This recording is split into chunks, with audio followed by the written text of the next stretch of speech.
Ahoy Horas, apa kabar Anda pemirsa? Selama 24 menit ke depan kami menghadirkan berbagai kisah inspiratif dalam keberagaman budaya. Saya Agnes Dambela, inilah Bingkai Sumatera. Dalam waktu 14 hari setelah vaksinasi pertama COVID-19 dilakukan, kini beberapa daerah di Indonesia termasuk Sumatera Utara sudah melangsungkan vaksinasi COVID-19 dosis kedua pemirsa. Lalu seperti apa fungsi dan efektivitas dari penyuntikan dosis kedua dari vaksin COVID-19 dalam menangkal pandemi? Berikut liputan selengkapnya untuk Anda.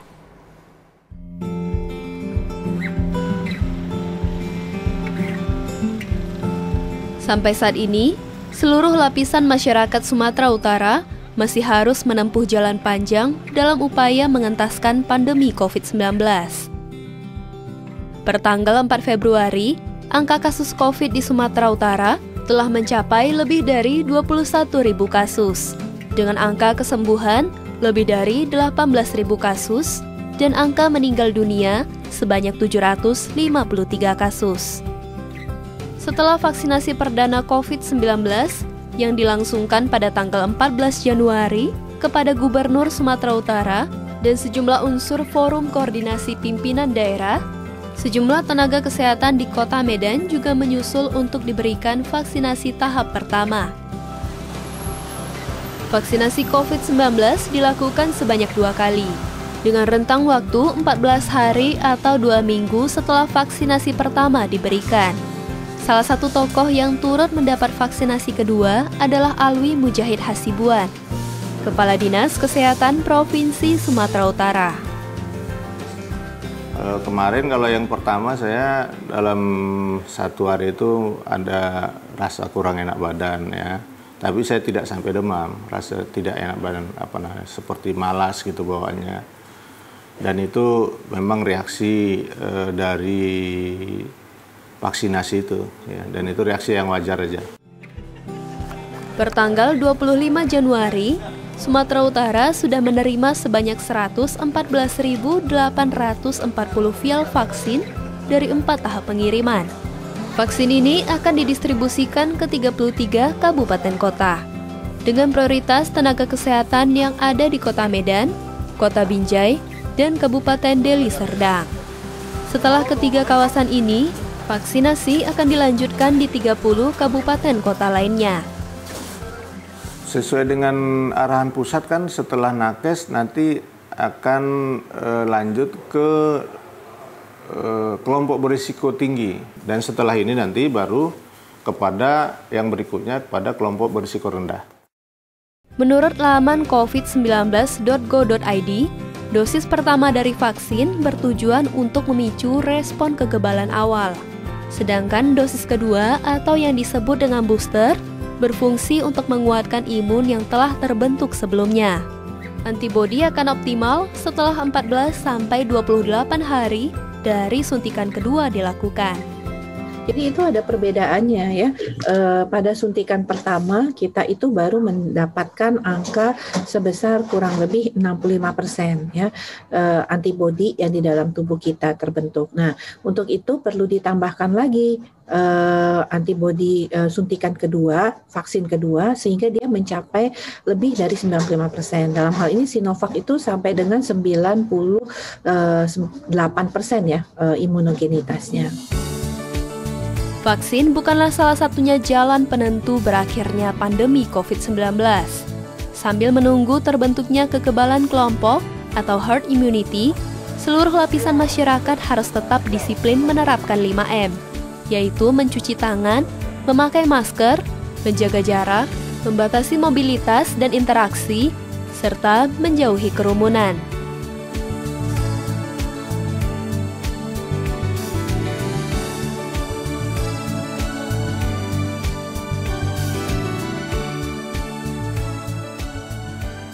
Unit Donor Darah Palang Merah Indonesia Kota Medan mengajak para penyintas COVID-19 di Kota Medan untuk mendonorkan plasma darah konvalesen guna membantu kesembuhan masyarakat yang terpapar virus corona. Kegiatan ini juga dilakukan oleh PT Pertamina Regional Sumatera Bagian Utara kepada seluruh karyawannya yang telah sembuh dari COVID-19 untuk mendonorkan plasma konvalesen. Hal ini dilakukan guna mendukung gerakan nasional donor plasma konvalesen yang dicanangkan oleh pemerintah pusat. Berikut liputan selengkapnya. Jadi kami sangat mengharapkan uluran tangan dari saudara-saudara kita penyintas ini. Di mana hanya mereka-mereka ini yang bisa membantu saudara-saudara kita yang terbaring di rumah sakit yang menderita COVID-19.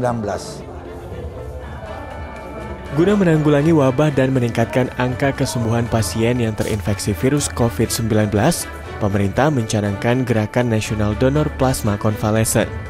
Donor ini merupakan salah satu terapi tambahan yang dilakukan untuk mengobati pasien COVID-19.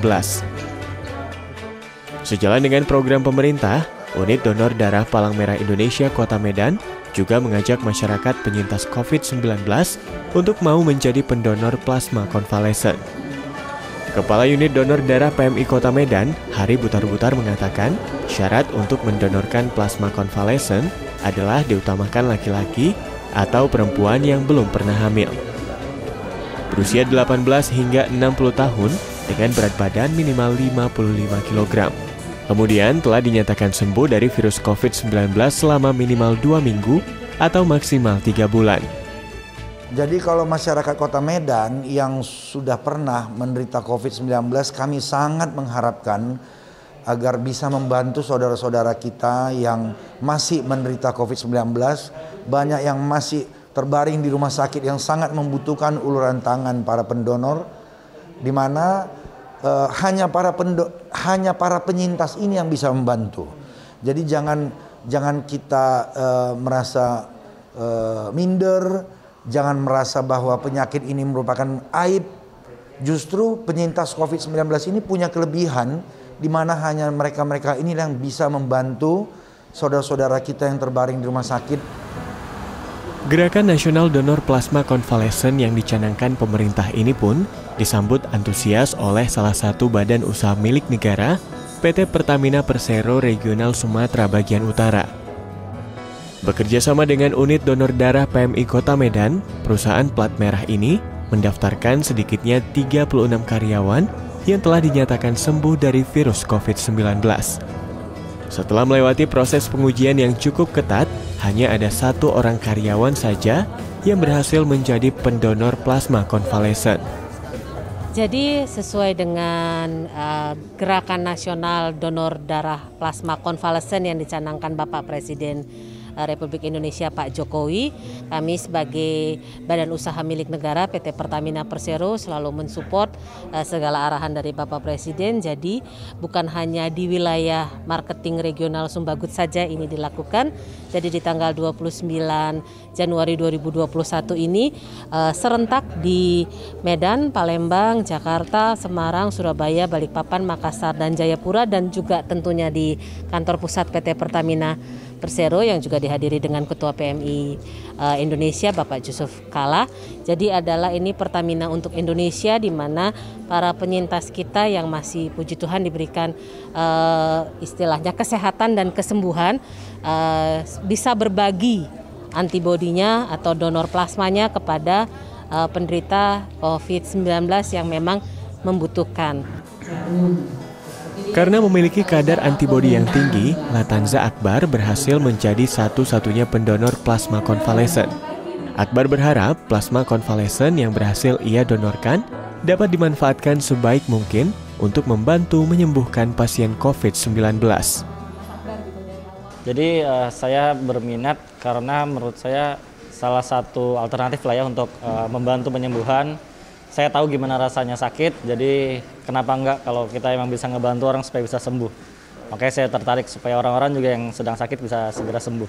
Bagi teman-teman penyintas, saran saya nggak usah ragu, nggak usah takut. Kalau memang teman-teman lolos dari screening, dinyatakan layak, ayo kita bantu pasien-pasien yang lain yang memang membutuhkan plasma kita. Semoga semuanya bisa cepat sehat kembali. Dengan mendonorkan plasma konvalesen, kita dapat menyelamatkan nyawa masyarakat yang terdampak virus COVID-19. Ayo dukung Gerakan Nasional Plasma Konvalesen untuk Indonesia bebas COVID-19.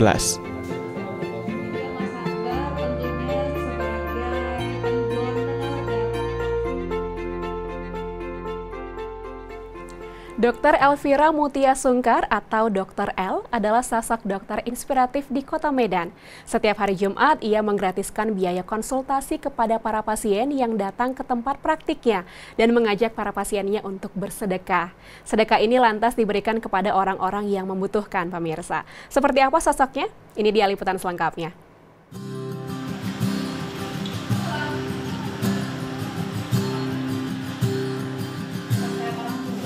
Inilah Elvira Mutia Sungkar atau kerap disapa Dr. L, seorang dokter spesialis kandungan asal Kota Medan. Sehari-hari, ia bertugas di beberapa rumah sakit yang ada di Kota Medan. Tidak hanya itu, ia juga membuka tempat praktek sendiri yang berlokasi di Jalan Murni Medan. Di tempat praktik inilah, ia membantu pasien-pasiennya untuk menjaga kesehatan kandungan dan mendeteksi gangguan seputar organ reproduksi. Namun di sela-sela rutinitasnya sebagai seorang dokter, ia juga tergerak untuk membantu dan memberikan keringanan kepada para pasiennya. Caranya, dengan menggratiskan biaya konsultasi bagi pasien yang datang ke praktiknya khusus hari Jumat. Ia juga mengajak pasien untuk bersedekah seikhlas hati. Hasil sedekah yang dikumpulkan ini akan disumbangkan kepada orang-orang yang membutuhkan. Karena hari Jumat mungkin hari yang spesial, kemudian setidaknya gitu, seorang dokter kan tidak melulu untuk mencari materi ya. Jadi tentunya humanis itu harus lebih dikedepankan. Jadi kita cari waktu yang tepat, yaitu di hari Jumat, dan saya sendiri terinspirasi dari orang lain, sehingga saya ingin ini juga menjadi inspirasi bagi orang lain juga, nggak cuma untuk dokter, mungkin untuk profesi yang lain. Program Jumat Berkah yang dilakukan Dr. L ini tidak hanya menjadi ladang pahala, namun program ini juga mengajak para pasiennya untuk berbuat kebaikan. Hal ini mendapat sambutan yang baik dari salah satu pasiennya, yakni Rizky Amanda. Seorang ibu asal Kota Medan ini merasa sangat senang dengan program Jumat Berkah yang dibuat oleh Dr. Elvira. Di samping ia berkonsultasi dengan sang dokter, ia juga bisa menyisihkan sedikit rezekinya untuk orang yang membutuhkan. Kalau saya baru kayak Bang, bagus sih. Maksudnya dokter membantu orang yang butuhkan kan. Terus lagian pun dokter ini pun nggak mahal-mahal juga kan konsultasinya. Jadi ya karena ada kayak gini ya bagus aja sih menurut saya Bang. Jadi nggak membebani yang apa, kita mau konsul tapi mau bantu orang juga bisa. Tidak hanya membantu dan mengatasi pasiennya saja, Dr. Elvira juga aktif dalam membuat konten video kreatif terkait dunia kesehatan, khususnya tentang kandungan dan seputar organ reproduksi. Video-video yang ia buat ini diunggah ke channel YouTube-nya agar dapat ditonton oleh masyarakat luas. Ya, saya ingin sekali perempuan Indonesia itu tidak hanya perempuan yang mengikuti fitrahnya sebagai perempuan, dia harus menikah, dia harus hamil, dia harus melahirkan, tapi juga sepanjang hidupnya dia menjadi orang yang lebih cerdas, karena prinsipnya kan seorang ibu adalah madrasah bagi anak-anaknya. Semoga apa yang telah dilakukan oleh Dr. L ini dapat menjadi inspirasi bagi kita dan dokter-dokter lainnya, bahwa tugas mulia seorang dokter tidak hanya menyembuhkan penyakit saja, tetapi menebarkan kebaikan bagi sesama.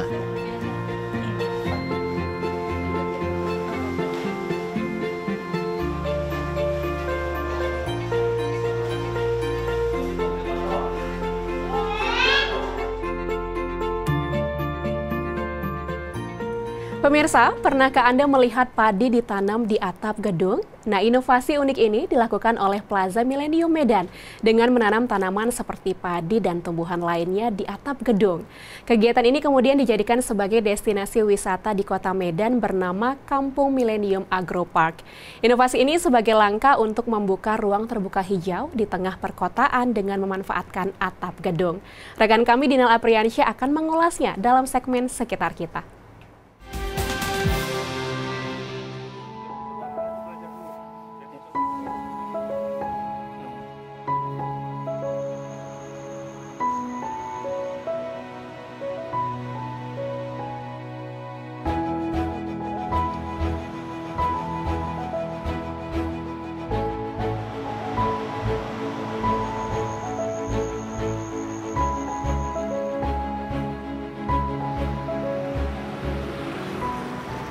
Pemirsa, pesatnya laju pembangunan seolah menjadi penghalang bagi keberlangsungan ekosistem lingkungan hidup.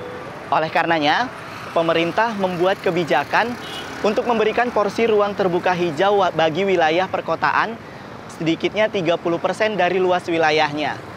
Menyikapi hal tersebut, Plaza Millennium Medan berinovasi, menjadikan atap gedungnya sebagai tempat yang nyaman dan asri, layaknya ruang terbuka hijau. Penasaran seperti apa? Mari ikuti saya.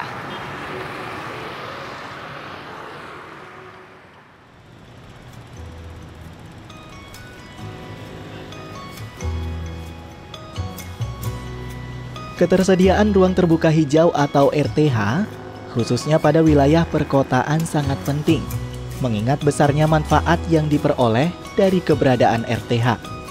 Mengacu pada Peraturan Menteri Pekerjaan Umum Nomor 5 Tahun 2008 tentang penyediaan dan pemanfaatan RTH, setiap kawasan perkotaan harus memiliki 30% RTH dari luas wilayahnya. Namun pada tahun 2019, Kota Medan sebagai kota metropolitan terbesar nomor 3 di Indonesia hanya memiliki ruang terbuka hijau sebanyak 7%. Plaza Millennium Medan menjadi salah satu contoh fisik pesatnya pertumbuhan pembangunan di Kota Medan. Namun untuk membantu pemerintah Kota Medan menyukseskan perluasan wilayah ruang terbuka hijau, Plaza Millennium Medan berinovasi dengan menjadikan atap gedungnya sebagai tempat yang nyaman dan asri, layaknya ruang terbuka hijau. Inovasi ini lantas menjadi destinasi wisata unik di Kota Medan yang dikenal dengan nama Kampung Millennium Agropark. Ya, sebenarnya awalnya inilah di tengah kondisi pandemi COVID-19 ya, Millennium bersama dengan seluruh jajarannya, karyawannya membuat suatu kreativitas yang mana kita ketahui bersama bahwa pandemi COVID-19 ini harus kita lawan. Salah satu caranya adalah melakukan senam pagi setiap jam 10-15 menit untuk menikmati matahari terbuka. Ini adalah plater parkir, karena selama kami melakukan senam ternyata kosong, maka kami membuat ide kreatif. Bagaimana kalau kita buat di sini tanaman-tanaman yang bisa bermanfaat bagi masyarakat maupun karyawan yang nantinya juga membantu meningkatkan kesehatan imun tubuh daripada konsumen yang datang ke Millennium, bukan hanya berbelanja handphone saja atau servis, tetapi mereka bisa menikmati ini. Dibuka sejak Mei tahun 2020, Kampung Millennium Agropark ini didesain sedemikian rupa layaknya sebuah lahan terbuka hijau yang dapat dikunjungi dan dinikmati oleh para pengunjung. Di sini terdapat 8 jenis tanaman yang ditanam seperti padi, jagung, cabai, kangkung, dan lainnya.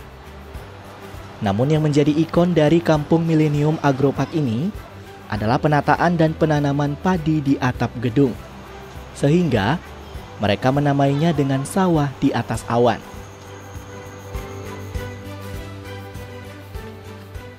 Nah, di sini Anda tidak hanya dapat melihat tanaman-tanaman yang ada di Kampung Millennium Agropark ini, tetapi pihak pengelola juga memanjakan para pengunjung dengan spot-spot foto yang dapat dinikmati.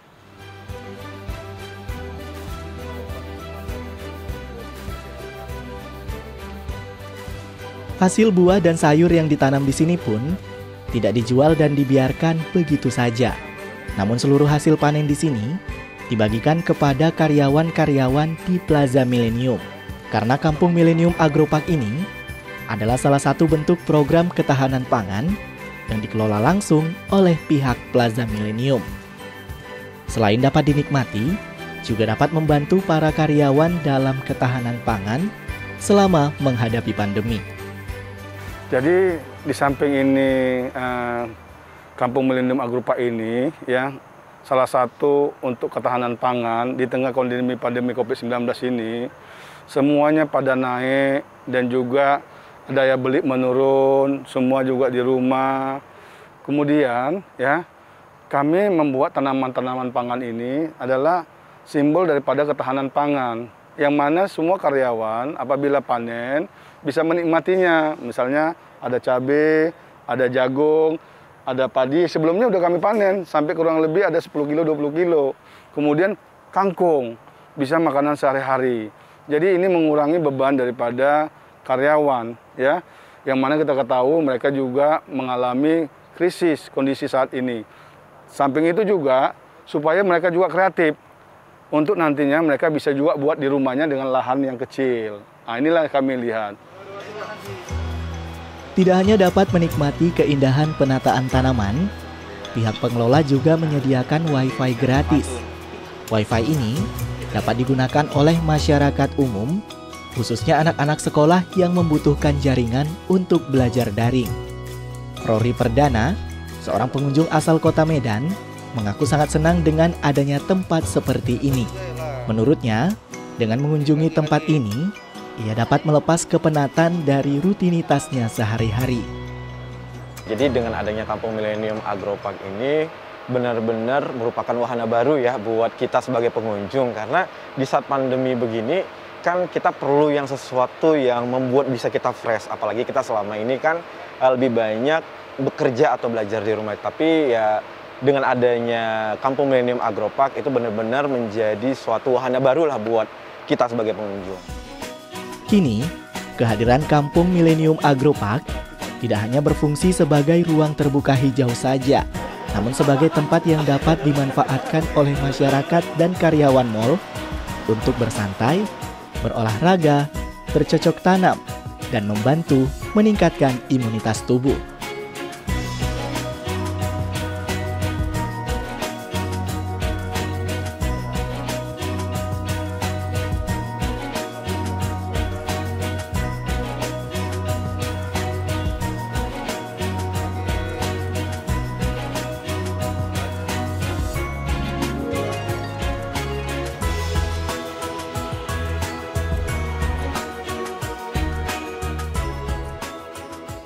Sekian program Bingkai Sumatera, saya Agnes Sinambelau pamit. Jaga diri Anda dengan menerapkan protokol kesehatan dan tetap semangat menyebarkan kebaikan. Sampai jumpa.